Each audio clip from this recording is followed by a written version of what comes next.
శ్రీ గురుభ్యో నమః. హరి ఓం. వసుదేవసుతం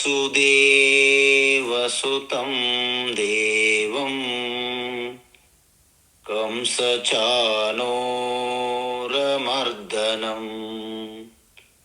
దేవకీ పరమానందం కృష్ణం వందే జగద్గురుం.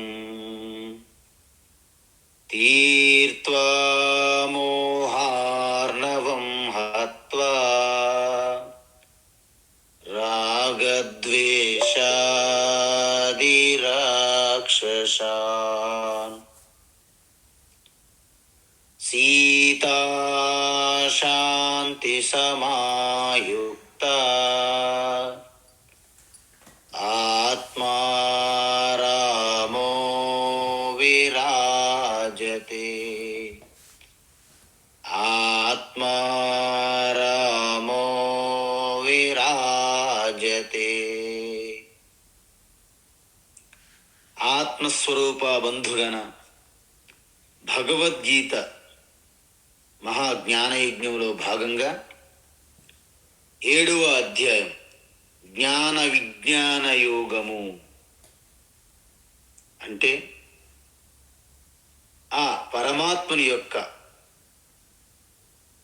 పరోక్షంగా తత్వాన్ని తెలుసుకోవడం జ్ఞానమైతే, దానిని మన స్వ అనుభూతిలో దర్శించడాన్ని అంటే అపరోక్షానుభూతి అంటారు. దానినే విజ్ఞానము అంటున్నారు భగవాన్ శ్రీకృష్ణుడు. అందువలన ఇక్కడ ఈశ్వరుని యొక్క స్వరూపం తెలుసుకుంటున్నాం మనం. ఈశ్వర స్వరూపము 2 విధములుగా ఉంటుందని చెప్పారు భగవాన్. ఒకటి ఆ లోవర్ లెవెల్ ఆఫ్ అంటే కింది స్థాయి స్వరూపము, దానినే మనము అపరా ప్రకృతి అంటాం. ఉన్నత స్థాయి స్వరూపం అంటే పరా ప్రకృతి అంటారు. అయితే ఈ అపరా ప్రకృతిలోనే మొత్తం వికారాలు జరుగుతున్నాయి తప్ప పరా ప్రకృతిలో ఎటువంటి వికారం జరగదు.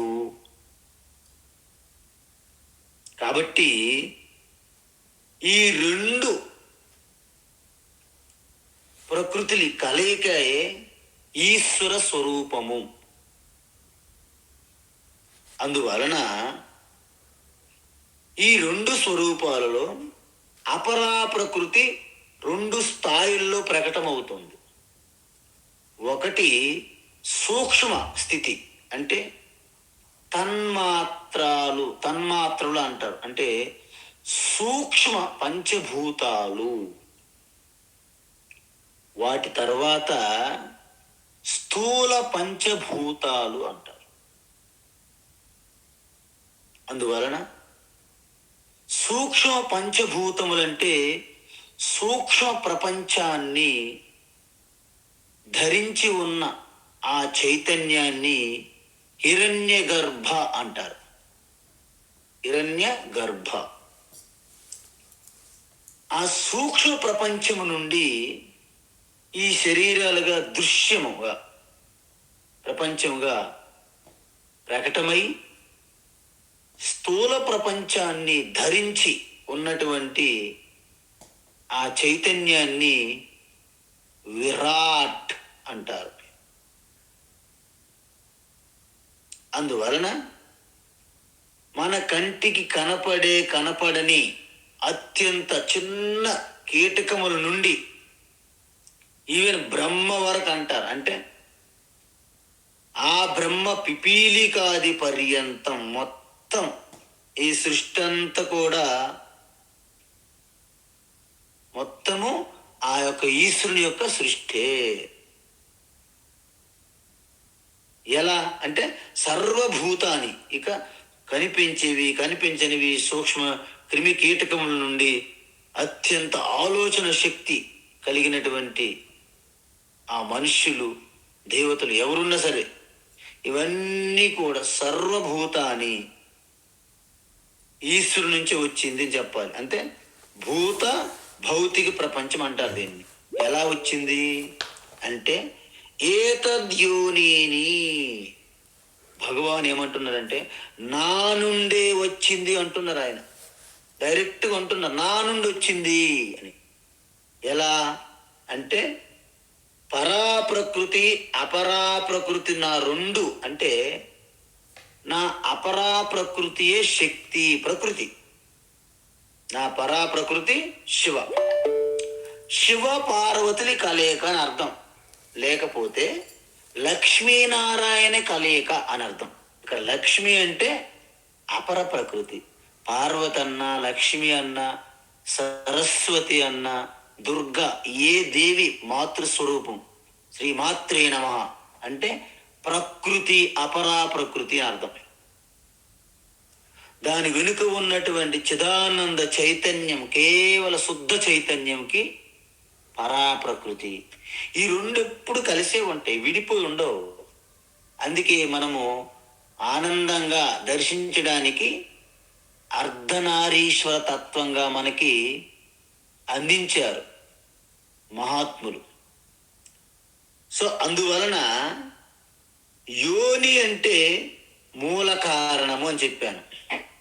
సో ఈ రెండు పరా అపరా ప్రకృతి యొక్క సమ్మేళనాన్ని ఈశ్వర అంటారు పూర్తి స్థాయిలో. అందువల్ల ఈశ్వరే జగత్తు అయ్యింది, సాక్షాత్ ఈశ్వరే జగత్ అయ్యింది. అందుకే భక్తిలో ఆ చివరి దశ ఏదైతే ఉందో దాన్ని మనకి భగవాన్ శ్రీకృష్ణ అందిస్తున్నారు ఇక్కడ. ఏంట చివర భక్తి అంటే, ఇంతకీ 3 భక్తులు ఉన్నాయి, 3 రకాలు ఉన్నాయి. అవే మనం తెలుసుకోవాలి ఇప్పుడు. ఏమిటి? ఏకరూప భక్తి అంటారు. అంటే మనము ప్రారంభములో మనిషికి దైవం మీద భక్తి శ్రద్ధ ఏర్పడడానికి ఒక ఆకారం చూపెడతారు. అంత వ్యాపించింది అంటే ఎక్కడ చూస్తాడు ఆయన? ఆకాశం అంతా ఇలా వెతుకుతూ ఉంటాడు జీవితాంతం, హిరణ్యకశిపుడిలాగా. నారాయణ కుత్రాస్తి నారాయణ, పుల్లోకల్లో నారాయణ నాస్తి ఏవా అంటాడు. ఆ గద పట్టుకొని తిప్పుతుంటాడు ఇలా. అలా అన్నట్లు ఒక స్థూలమైనటువంటి, ఎందుకు వారి బుద్ధి స్థూల బుద్ధిగా ఉంది, ఇంకా ఆరంభంలో ఉన్నారు.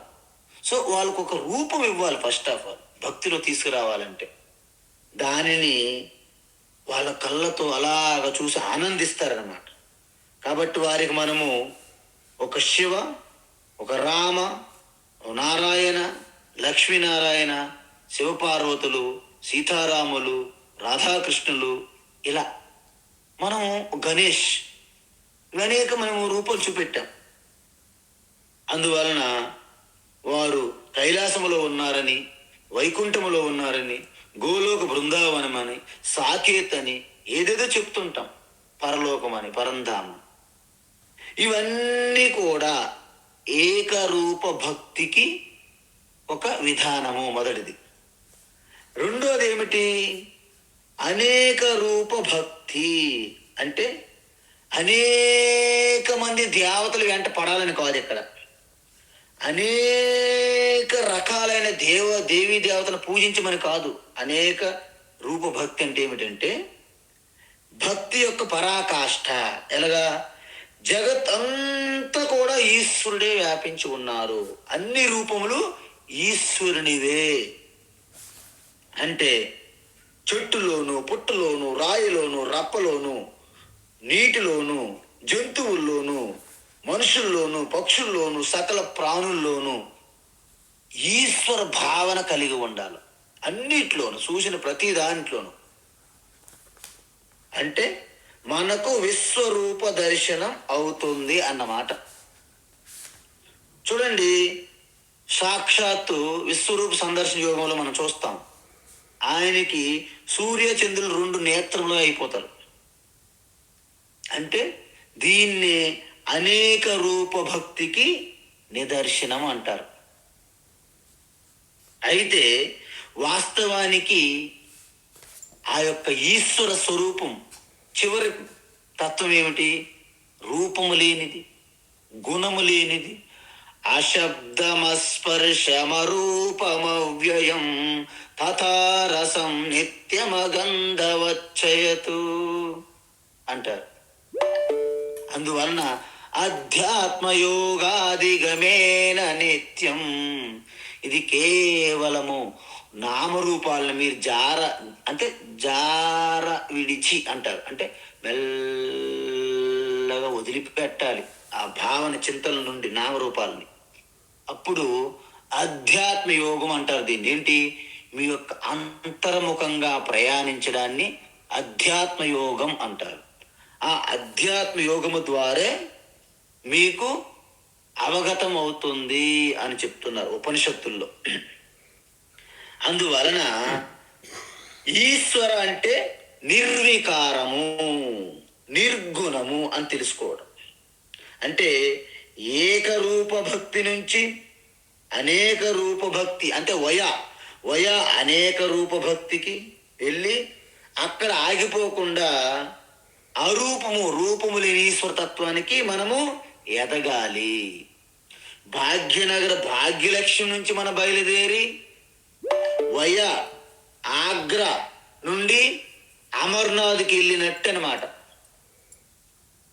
మనము భాగ్యలక్ష్మి దగ్గర ఆగిపోకూడదు, ఆగ్రాలో కూడా ఆగిపోకూడదు. మన యాత్ర అమర్నాథ్ వరకు జరగాలి.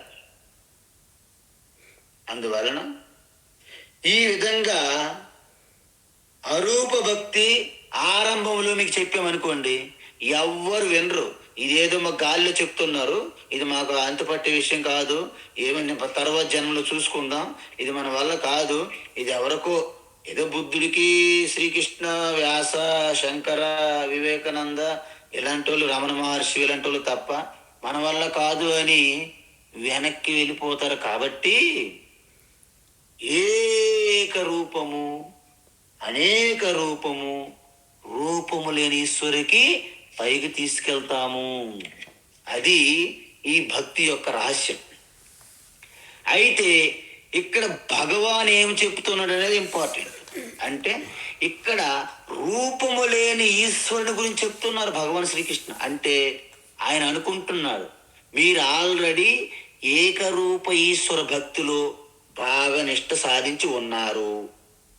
విశ్వరూప జగత్తంతా మొత్తం సర్వం అంతః బహిః తత్సర్వం నారాయణ వ్యాప్య తిష్టతి. అంటే మొత్తం విశ్వరూపంగా దర్శిస్తున్నారని ఆయన మిమ్మల్ని గుర్తించారు భగవాన్ శ్రీకృష్ణ, మీరు యోగ్యులని.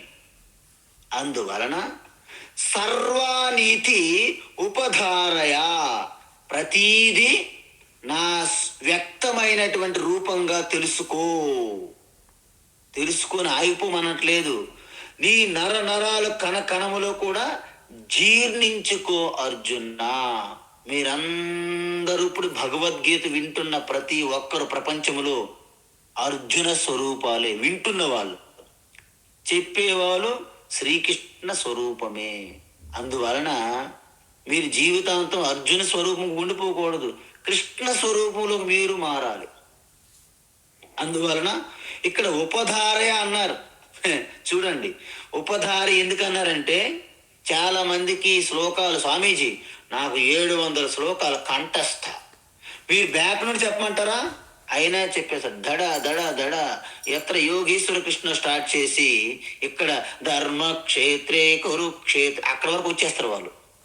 మీరు నెంబర్ చెప్పినా, మీరు ఒక పదం చెప్పినా శ్లోకం చెప్పేస్తారు. కానీ వాళ్ళకి గీతతో సంబంధం ఉండదు, అది మనసులో ఒక భాగంలో కూర్చుంటుంది అంతే. అందుకే భగవాన్ ఏమంటున్నారంటే, మీరు 700 శ్లోకాలు కంటెస్ట్ పెట్టారా, ఒక్క శ్లోకం కంటెస్ట్ పెట్టారా, నాకు సంబంధం లేదు. మీరు దాన్ని జీర్ణించుకున్నారా మీ నరాలలో, ఆ దానిని ఉపధారయ అన్నారు ఇక్కడ. అంటే సర్వాన్ని ప్రతిదీ నా వ్యక్త రూపంగా నువ్వు తెలుసుకొని జీర్ణించుకో. అయితే ఈశ్వర సృష్టించిన వారే కాకుండా దానిని తనలోకి లయం చేసుకునే సృష్టికర్త, లయకర్త, స్థితికర్త అని చెప్పాముగా. ఎప్పుడు చెప్పారు స్వామి మాకు? అవ్యక్తాదీని భూతాని వ్యక్తమద్యాని భారత అవ్యక్త నిధనాన్యేవ తత్ర కా పరిదేవన. 2వ అధ్యాయంలో 28వ శ్లోకంలో చెప్పడం జరిగింది. అంటే ఏంటి? ప్రతిదీ అవ్యక్తము నుంచి వ్యక్తమవుతున్నది, మళ్ళీ అవ్యక్తములోకే వెళ్ళిపోతుంది. అంటే ఈశ్వర సృష్టి స్థితి లయ కారకుల కాదు చెప్పండి మీరు? ఎస్. అందువలన సముద్రములో ఒక కెరటం ఇలా పుట్టింది. సృష్టి, బ్రహ్మాజీ వచ్చారు, అలా సృష్టించారు. కొంత సమయం అలా ఇటు అటు ఊగుతుంది. దాన్ని రక్షిస్తున్నారు ఎవరు? స్థితికర్త విష్ణు. కొంత సమయంకి నీటిలోనే లయమైపోతుంది. లయకర్త ఎవరు? రుద్ర లేదా శివ. ఆ విధంగా ఈ సృష్టి ఎప్పుడు నిరంతరము పుడుతుంది, ఉంటుంది, లయమైపోతుంది, పుడుతుంది, ఉంటుంది, లయం. దీన్నే సృష్టి చక్రము అంటారు. అయితే ఎప్పుడు మొదలయ్యింది? ఎవరిని అడిగారు అనుకోండి, ఇదేమైనా ఒక తిన్నగా ప్రయాణించే ఒక రేఖ అంతే, ఒక లైన్ లాగా కాదు, ఒక గీతలాగా. ఇది ఎలాంటిది? ఇది ఒక వృత్తము లాంటిది. మీ గాజు అమ్మలు వేసుకుంటారు మన చేతులకి. అది ఎలా ఉంటుంది గాజుకి? ఎక్కడి నుంచి గాజు ఆరంభమైంది, ఎక్కడ అంతమైంది మీరు చెప్పగలరా? చెప్పలేరు. ఈ సృష్టి కూడా మొదలు ఉండదు, అంతము ఉండదు. ఇది అలాగా సృష్టి తిరుగుతుంది అన్నమాట. అందుకే దీన్ని ఈ సృష్టి చక్రంలో మనం ఒక్కసారి ఎంటర్ అయితే మనం బయటపడడం చాలా కష్టం. పునరపి జననం పునరపి మరణం పునరపి జఠరే పునరపి జనని జఠరే శయనం భజ గోవిందం భజ గోవిందం అని చెప్పారు. అంటే నిరంతరం పుట్టడము చావడము, పుట్టడము చావడం. అంటే పుడతారు దేనికోసం అండి? చావడానికి. చావడం దేనికోసం? మళ్ళీ పుట్టడానికి. అంటే ఇది చక్రం అన్నమాట. జాతస్య ధ్రువో మృత్యు ధ్రువం జన్మ మృతస్య చ అని చెప్పారు. అయితే మీ అందరికీ తెలుసు, ఈ జన్మ మరణ ఈ చక్రం నుండి బయటపడడాన్ని మోక్షం అంటారు. కాసేపు మీరు చూడండి, మనం ప్యారడైజ్ సెంటర్లోనూ లేక ప్యారడైజ్ గ్రౌండ్లోనూ పెరేడ్ గ్రౌండ్లో మనకి ఒక సర్కస్ పెడతారు. ముంబై సర్కస్ అంటారు. అక్కడ పెద్ద జైంట్ వీల్ ఉంటుంది, తిరుగుతుంటుంది ఇలా. సపోజ్ ఎంతో సరదాగా మనము టిక్కెట్ కొని మరీ దాంట్లో కూర్చుంటాం. కూర్చొని తిరుగుతున్నప్పుడు మీకు ఒకటి అర్థమైంది, ఎప్పటికీ ఆగట్లేదు. అది ఏంటి కారణం? అక్కడ స్విచ్ పని చేయట్లేదు అనమాట. అప్పుడు మీలో ఆనందం, ఉత్సాహం పోయి బాధ, భయము, దుఃఖం మొదలవుతుంది. ఎందుకు? దానికి అంతం లేదు. ఏ విధంగా అయితే మొదట ఆనందంగా, ఉత్సాహంగా చక్రంలో కూర్చున్నారో, బయటపడడానికి ఎప్పుడైతే వీలు పడట్లేదు, ఎంత భయము, దుఃఖం అనిపిస్తున్నారో, ఈ జననము మరణం కూడా అలాంటి చక్రం లాంటిదే. మనం చెప్పాం, పులితోక పట్టుకొని విడిచిపెడితే చంపేస్తుంది. అలాగని దాంతోపాటు మనము పరుగులు తీయలేకపోతున్నాం. ఎలాంటిది? అలాంటిది ఈ జనన మరణ చక్రం లాంటి. అందుకే ఆయన ఏమంటున్నారు? అహం కృత్నస్య జగత అంటే జగత్ యొక్క పూర్తి ఏంటి? ప్రభవ అహమేవా.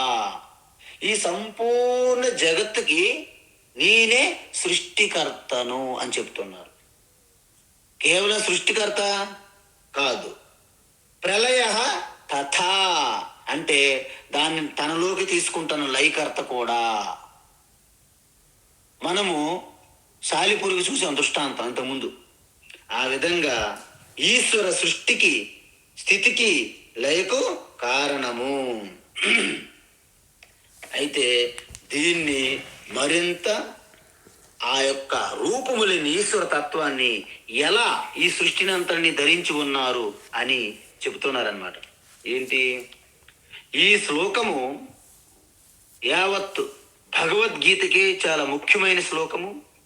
అందులో 7వ అధ్యాయము 7వ శ్లోకం 7/7 చాలా ఇంపార్టెంట్ శ్లోకం. ప్రతి ఒక్కరికి రావాలి.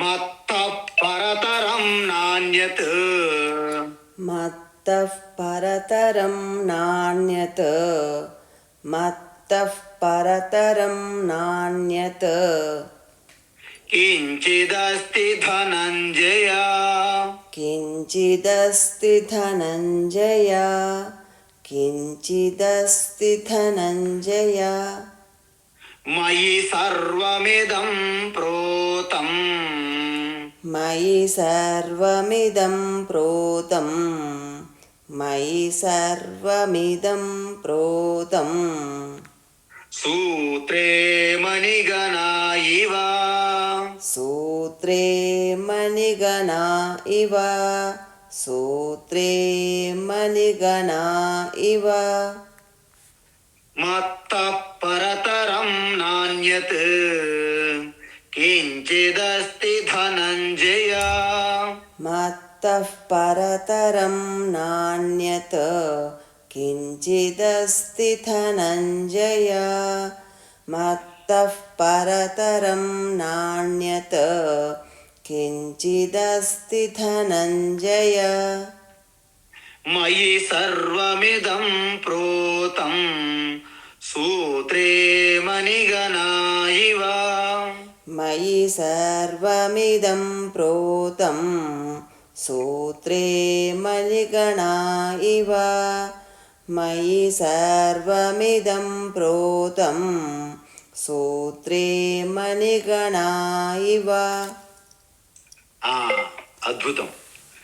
అయితే మనము ఈ సృష్టిని మనం గమనించామనుకో ఒకసారి, దీని వెనక ఉన్న రహస్యం ఏమిటి చూసాం. ఏమిటది అంటే ప్రతి కార్యం, ప్రతి ప్రోడక్ట్ దాని వెనక ఒక కారణం ఉంటుంది అని తెలుస్తుంది మనకి. సృష్టిలో మీరు ఎక్కడ ఏది టచ్ చేసినా, ఏది పట్టుకున్నా, ప్రతి వస్తువుకి, ప్రతి కార్యానికి ఒక కారణం ఉంటుందా లేదా చెప్పండి.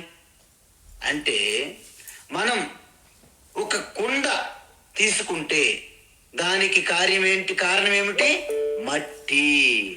అంటే కుండ కార్యమైనప్పుడు మట్టి కారణం అవుతుంది.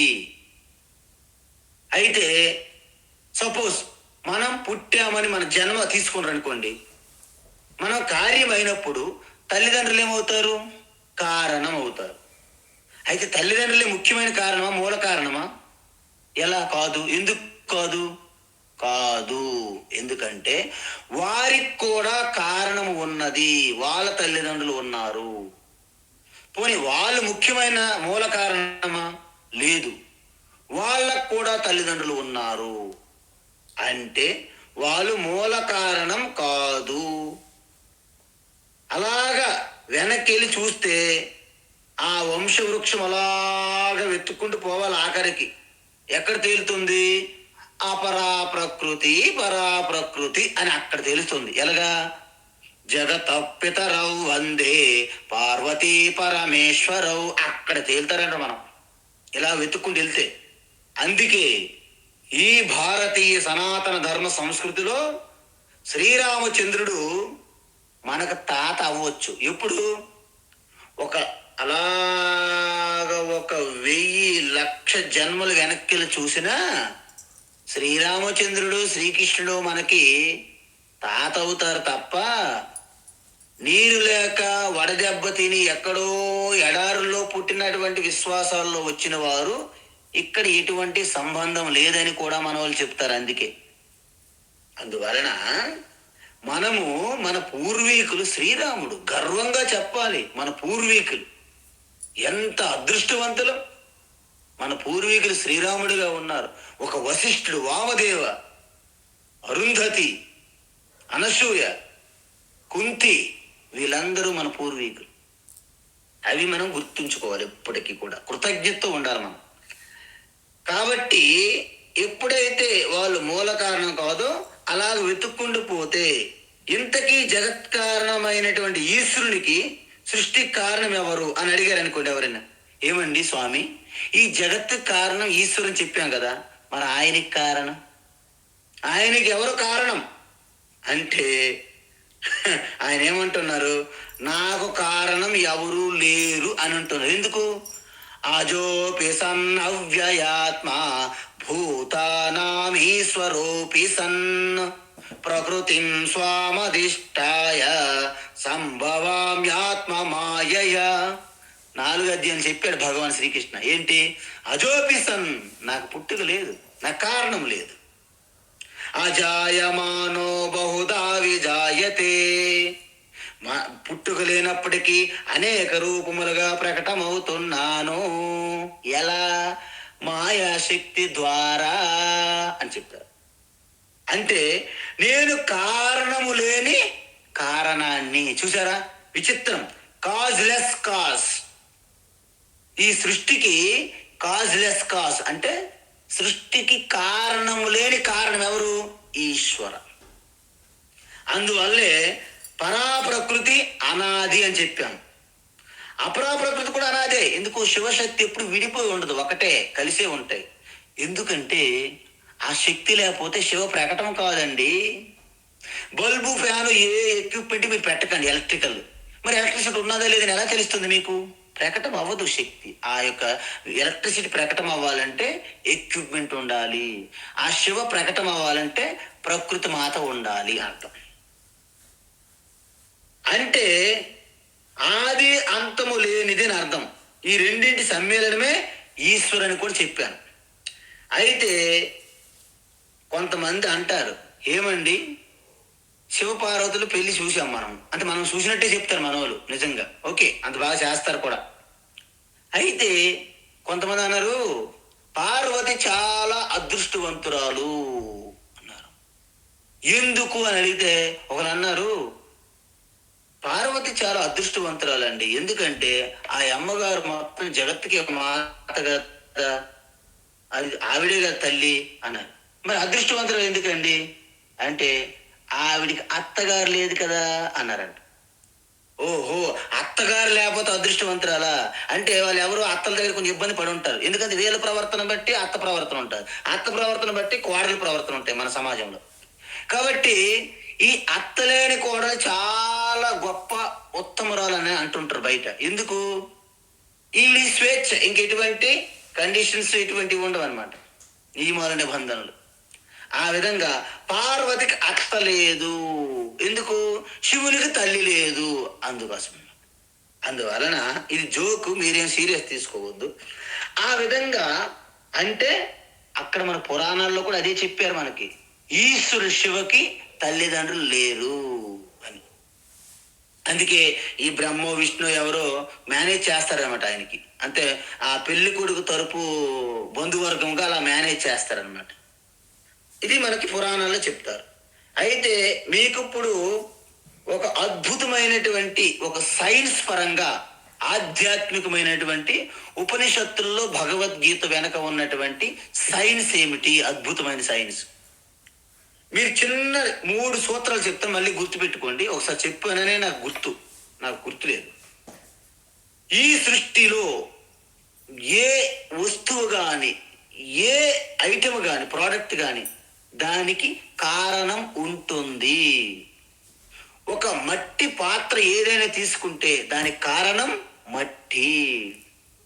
ఒక ఆర్నమెంట్, ఆభరణం తీసుకుంటే దానికి కారణం బంగారం.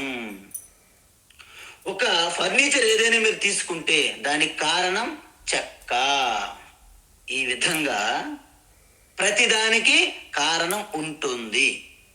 మొట్టమొదటి సూత్రం, కారణము లేనిదే కార్యము ఉండదు. అంటే మెటీరియల్ లేనిది ప్రోడక్ట్ ఉండదు అని అర్థం. మొదటి సూత్రం. రెండవ సూత్రం, కారణమే కార్యముగా అనేక రూపములుగా కనిపిస్తున్నది. అవునా కాదా చెప్పండి? కారణం అంటే మట్టి, మట్టే అనేక పాత్రలుగా కనిపిస్తున్నది అంతే, మట్టే. ఇప్పుడు మట్టి కూడా తెచ్చారు. కావడి కొయ్యేనో కుండల మొన్నేను, కావడి కొయ్యేనో కుండల మొన్నేను, కనుకుంటే సత్యమింతేనోయి ఈ వింతేనోయి, తెలియకపోతే చింతేనోయి అని అన్నారు. అంటే ఎందుకు? ఈ కావడి కొయ్య అనేది పేర్లు పెట్టాం మనం. వాస్తవానికి కావడి ఎక్కడుంది? అది కొయ్యేగా. కుండలు ఎక్కడున్నాయి? అది మట్టేగా. అది సత్యం. అది తెలుసుకుంటే ఎంత వింత, ఎంత ఆశ్చర్యం. కాబట్టి మీకు ఎప్పుడు కూడా కారణము లేనిది కార్యం ఉండదు, మొదటి సూత్రం. రెండో సూత్రం ఏంటి? ఆ కారణమే కార్యములుగా అనేక రూపములుగా కనిపిస్తున్నది. దీన్ని బట్టి మీకేమర్థమైంది? కారణం ఒకటైనప్పటికీ కార్యాలు అనేకం. మూడో సూత్రం, కార్యము నుండి కారణము తీసివేస్తే ఏమీ మిగలదు. బ్రేస్లెట్, నెక్లెస్ నుండి బంగారం తీసివేస్తే ఏం మిగులుతుంది? ఏమీ మిగలదు. మట్టి కొండ నుండి మట్టి తీసేస్తే ఏముంటుంది? ఏమీ ఉండదు. అందుకే కార్యము నుండి కారణాన్ని తీసివేస్తే ఏమీ మిగలదు. దీని ఇంగ్లీష్లో ఏమంటారు? Every effect has its own cause. Second formula ఏంటి? The cause alone appears in many effects. మూడో సూత్రం ఏంటి? If you remove cause from effect nothing remains. So ఇవి మూడు సూత్రాలు అన్నమాట. ఇది మీరు దేనికైనా అప్లై చేయండి. ఒక కుండ తీసుకుందాం, మట్టి లేకుండా కుండ లేదు. మొదటి సూత్రం పాస్. రెండో సూత్రం ఏంటి? కారణమే కార్యముగా కనిపిస్తుంది. నిజమే కదా? మట్టే నిజానికి కుండగా కనిపిస్తున్నది మనకి. అండ్ కుండ, సాసరు, జగ్గు, కప్పు, ప్లేటు, చిన్న కుండ, పెద్ద కుండ, జారు, జగ్గు, అనేక రకాల మట్టితో చేయొచ్చు మనం. కాబట్టి కారణం ఒకటి, కార్యాలు అనేకం. మూడో సూత్రం, ఆ కుండ నుండి మట్టి తొలగిస్తే ఏముంటుంది? ఉలక్కి డొల్ల ఏం మిగలదు అక్కడ. మూడు సూత్రాలు పనిచేసాయా? ఇప్పుడు మీరు చెప్పండి, ఈ ప్రపంచం అనేది మీ ముందు ఉన్న ఒక కార్యమా కాదా? మీరు చెప్పాలి నాకు. ఎస్ స్వామీజీ, స్పష్టంగా కనిపిస్తుంది. ఇంత కనిపించకపోతే నాకు ఎందుకు ఇంత ఇబ్బందులు పెడుతుంది ఈ ప్రపంచం? బ్రహ్మాండ ప్రపంచం మన ముందు ఉంది. ఓకే. సో మొదటి సూత్రం ఏంటి?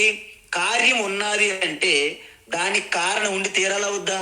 ఖచ్చితంగా కారణం ఉండాలి. మరి ఆ కారణం ఎవరు? ఈశ్వర అనుకోండి, ఈశ్వర. మరి రెండవ సూత్రం ఏం చెప్పారు ఆయన అంటే, ఆ కారణమే కార్యముగా అనేక రూపములుగా కనిపిస్తున్నది. మీరు చెప్పండి, ఈ సృష్టి, ఈ ప్రపంచానికి కారణమైన ఈశ్వరు ఒక్కరు ఈ ప్రపంచంగా ప్రకటమయ్యి అనేక రకములుగా ప్రకటమయ్యారా లేదా? ఎస్. ప్రపంచమంతా చిత్ర రూపాలుగా ఉన్నది కదా. అంటే ప్రపంచానికి కారణం ఒక్కటే ఈశ్వరు అయినప్పటికీ అనేక రూపముల కార్యములుగా ప్రకటమయ్యారు. అంటే ఈ జగత్ ఏమిటి? ఇప్పుడు ఈశ్వరే జగత్తుగా ప్రకటమైందా లేదా? ప్రకటమైంది. ఓకే. మూడో సూత్రం ఎలా ఉంటుంది చెప్పండి. ఇప్పుడు ఈ సృష్టి నుండి ఆ కారణం ఏదైతే ఈశ్వరం అనుకున్నామో దాన్ని ఒక్కసారి తీసేసాం అనుకుందాం, ఏమవుతుంది? ఏమీ ఉండదు ఇక్కడ.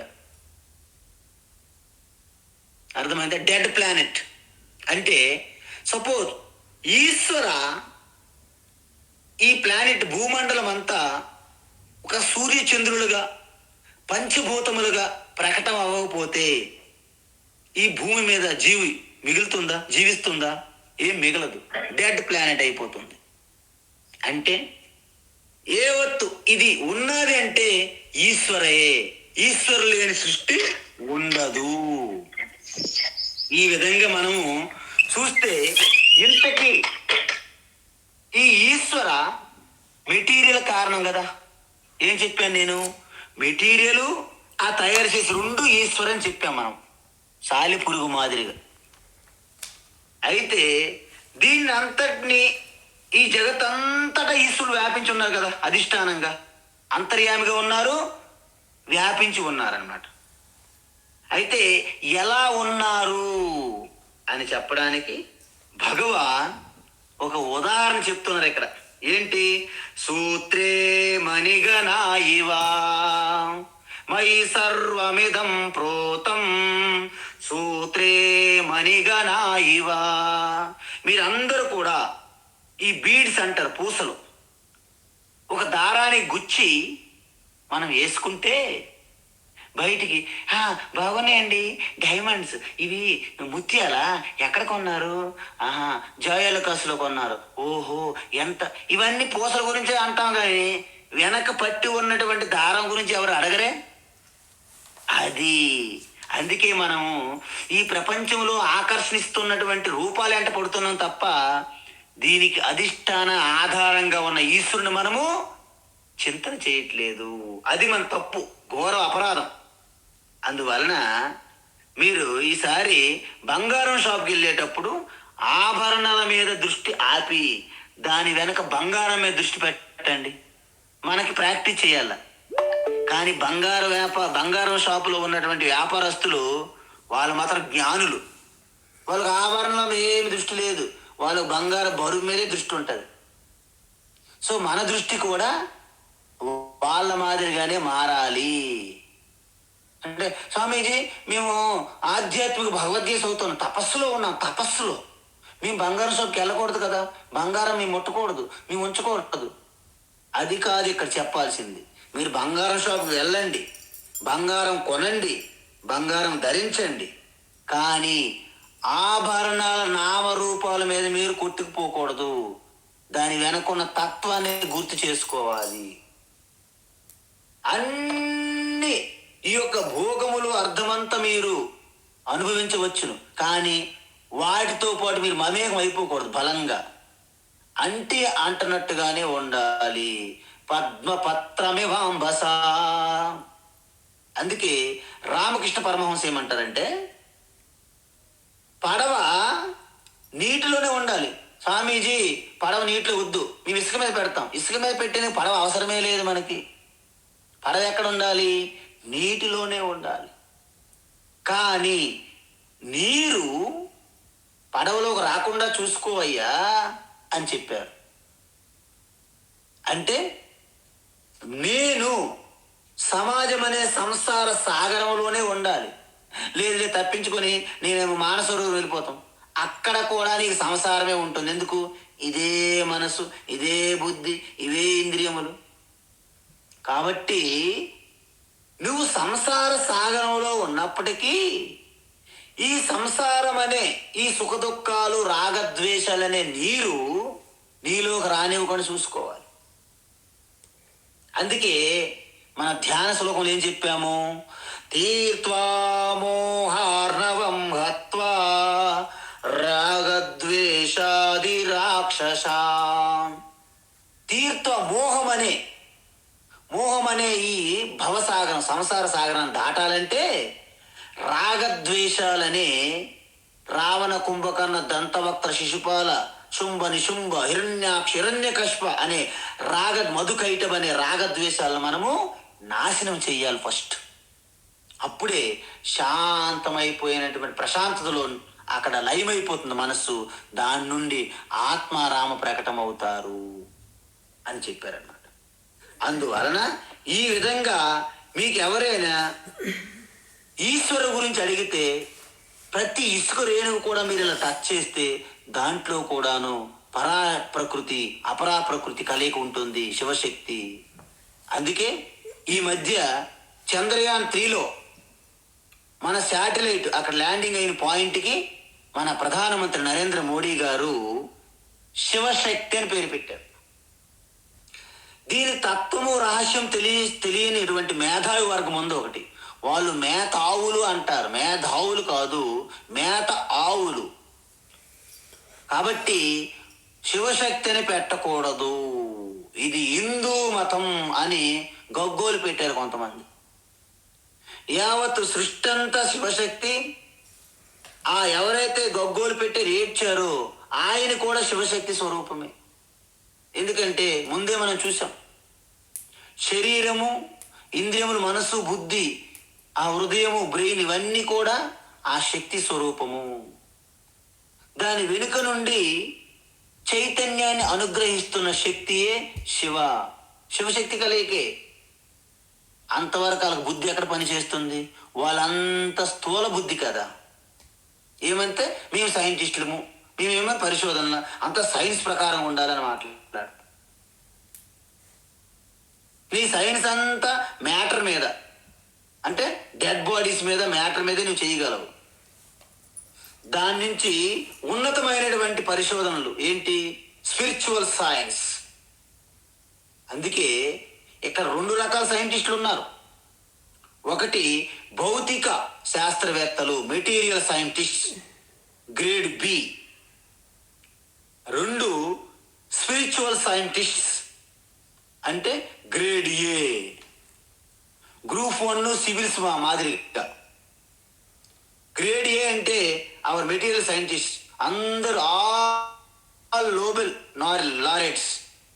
మరి స్పిరిచువల్ సైంటిస్ట్ అంటే మన ఋషులు, యోగులు అన్నమాట. అందువలన ఈ విధంగా ఆ శివశక్తి కలయికే యావత్తు సృష్టి. అయితే ఎవరైనా మీకు దేవుడు ఎక్కడున్నాడు, దేవుడు ఎక్కడున్నాడు అడుగుతారు. ఇదో పెద్ద ఫ్యాషన్ అయిపోయింది అన్నమాట. బయట వేదికల మీదకి ఈ యొక్క హిందూ మతము, మూఢనమ్మకాలు, విశ్వాసాలు, వీళ్ళు అనేకమైనటువంటి రూపాలు పూజిస్తారు, వీళ్ళు విగ్రహారాధకులు, వీళ్ళు అజ్ఞానులు అని కొత్త కొత్త మోకలు ముఠాలు వస్తుంటాయి.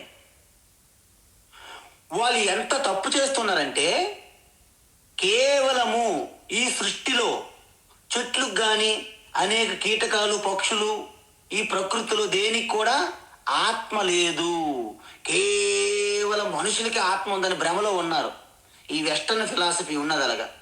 కొంతమంది ఫిలాసఫీలో అక్కడి నుంచి వచ్చిన తెగలు ఉన్నాయి. కొన్ని తెగలు అంటే కన్ఫ్యూజ్ అయిపోయిన తెగలు అనమాట అవి. ఉదాహరణకి బ్రహ్మకుమారీస్, ఈ పాదిరీ గ్రూప్స్ ఉన్నాయి, మిషనరీస్. అందుకే ఇప్పుడు ఉన్నదంతా క్రిస్టియానిటీ లేదు, ఓన్లీ చర్చియానిటీ ఉన్నదన్న Swami Chinmayananda Maharaj. Only churchianity is there is no Christianity. Brahma Kumaris కాదు, వాళ్ళు బ్రహ్మకుమారీస్ అన్నారు. అంటే భ్రమే వాళ్ళకి ఆధారం, భ్రమ నుంచే పుట్టినటువంటి కుమారులు కాబట్టి బ్రహ్మకుమారీసు. వాళ్ళని బ్రహ్మకుమారీస్ అని మీరు మర్చిపోయి అంటున్నారేమో, చెక్ చేసుకోండి అంటున్నారు. వీళ్ళందరికీ ఏమిటంటే ఈ ప్రకృతి గురించి సాక్షాత్ ఈశ్వర మన ముందు ప్రపంచంగా ప్రకటమై ఉన్నారని తెలియదు. అందుకే వీళ్ళు ప్రకృతిని నాశనం చేసేస్తుంటారు అన్నమాట. ఆ యొక్క వెస్టర్న్ కంట్రీస్ ఈరోజు గొగ్గోలు పెడుతున్నారు. వర్షాకాల సమయంలో ఎండలు, ఎండాకాల సమయంలో వర్షాలు, ఇవన్నీ మారిపోతుంది ప్రకృతి. ఎందుకు? వీళ్ళు ప్రకృతిని ఈశ్వరుడుగా గుర్తించట్లేదు. అది కేవలం ఒక్క సనాతన ధర్మానికి ఆ జ్ఞానం ఉన్నది, మిగతా ఎవ్వరికీ లేదు ఈ సృష్టిలో, ఈ భూమి మీద. అందుకే ప్రకృతిలో ఉన్నటువంటి ప్రతి రూపాన్ని కూడా మనము ఈశ్వర స్వరూపంగా పూజిస్తాము. ఒక పసుపు ముద్ద తీసుకొని విఘ్నేశ్వరుడిగా పూజిస్తాము. విఘ్నేశ్వరుడిగా భావన చేసేటప్పుడు అది పసుపు కాదు, అది సాక్షాత్ భగవాన్ గణేష్. శిలాఖండం తీసుకొని శివలింగంగా భావించి పూజ చేస్తాము. అందుకే మీరు చూడండి, ఈ పంచభూతాల్లో కూడా ఈశ్వరుని మనము ఆరాధిస్తున్నాం.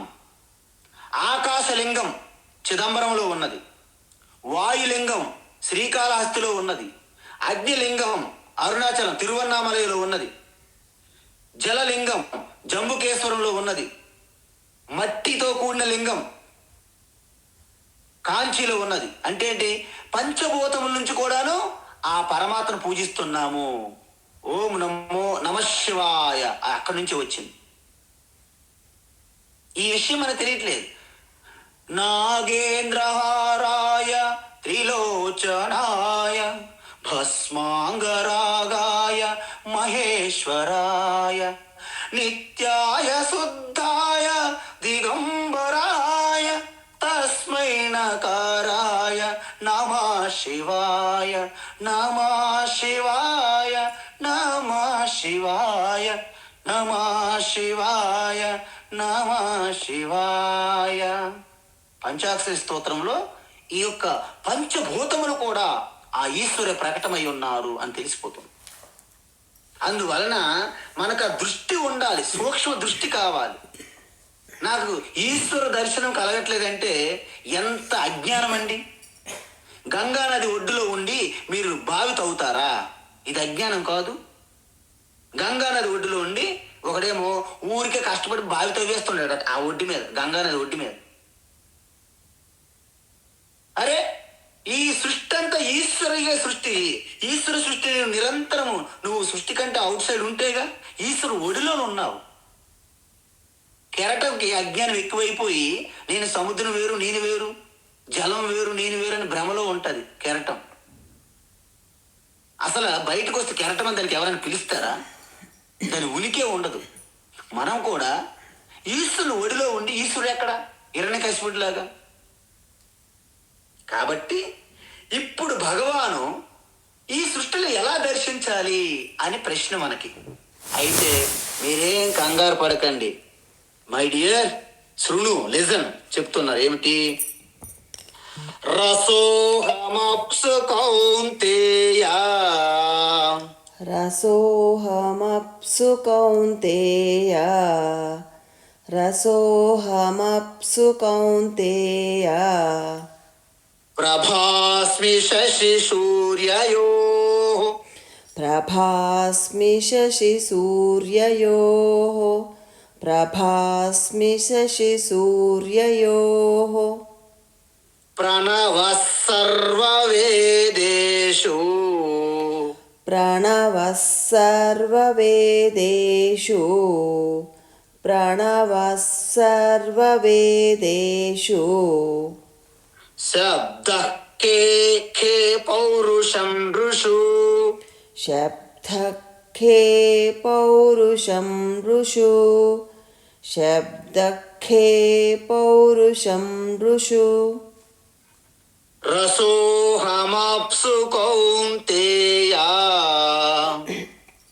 ప్రభాస్మి శశి సూర్యయోః రసోహమప్సు కౌంతేయ ప్రభాస్మి శశి సూర్యయోః రసోహమప్సు కౌంతేయ ప్రభాస్మి శశి సూర్యయోః ప్రణవః సర్వవేదేషు